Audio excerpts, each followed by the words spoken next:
What's up, everybody? Josh Woods with Dog Psychology 101. That's our next episode of Fence Talk today.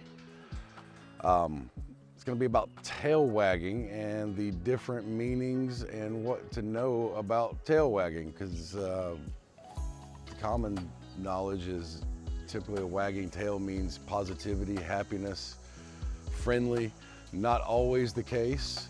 But there is an underlying thing to really know about dogs and tail wagging, and there's a common meaning behind it, which is the most important to understand. It's more of a indicator of energy level. And so whether we are happy, excited, friendly, playful, maybe behaving aggressively or feeling territorial, reactive, all of these things can have energy levels. And it just means the energy level is escalated. Obviously not necessarily a bad thing in most cases, but we want to understand what it means. I have been bitten by dogs over the years that have their tail wagging, so obviously I have learned through experience that not every dog with a wagging tail is a friendly dog. Many are. I will say most of the time that's the case, but I don't want you to get caught off guard like I have. So we've got, the different types of tail wags. Trying to think of how to best explain the small things to look for. Because you've got playful from friendly, you've got goofy and submissive, kind of like the puppy tail wags where their whole body's wiggling. And some dogs have this submissive smile where they kind of show their little front teeth. Those are all the friendly social wags.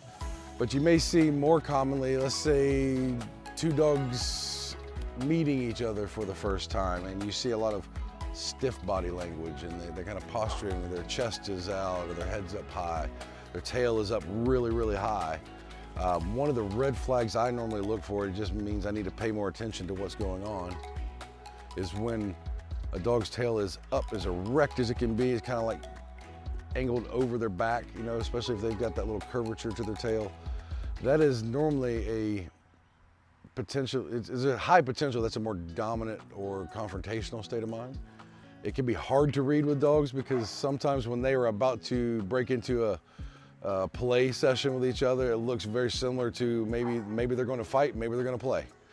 But we need to look for the tail wag can tell you a lot about how they're feeling inside. Then you've got nervous tail wags where maybe they're a little more nervous or shy. The tail wag will be much lower. The tail is low, but it's got an appeasing wag or a nervous wag to it. And it's funny, the height can tell you a lot. A low tail normally means we're in a submissive state, maybe nervous or unsure. If it's pretty flat and level, I call that, it's kind of the neutral tail. That's typically the best state of mind. When I see that, that's a nice tail wag that it's in the non-problematic area. But the higher up it goes, the more intense the energy level. And so looking past the tail wag and reading the rest of the body language, and as I go into with almost everything I talk about, knowing the dog or learning how the dog feels and reacts to different situations, along with reading body language, that can give me a good idea of how they're actually feeling in the moment. And not just, it's to an untrained or a less experienced person with a lot of dogs, it's easy to misread tail wagging. It's whether we are interacting with other dogs or animals or people, really learning the differences.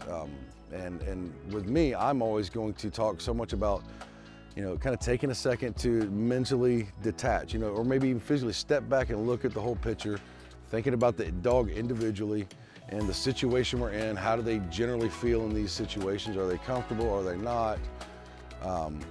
And then that energy level by reading the tail will kind of tell me whether we slow down or this is good. Should I be concerned?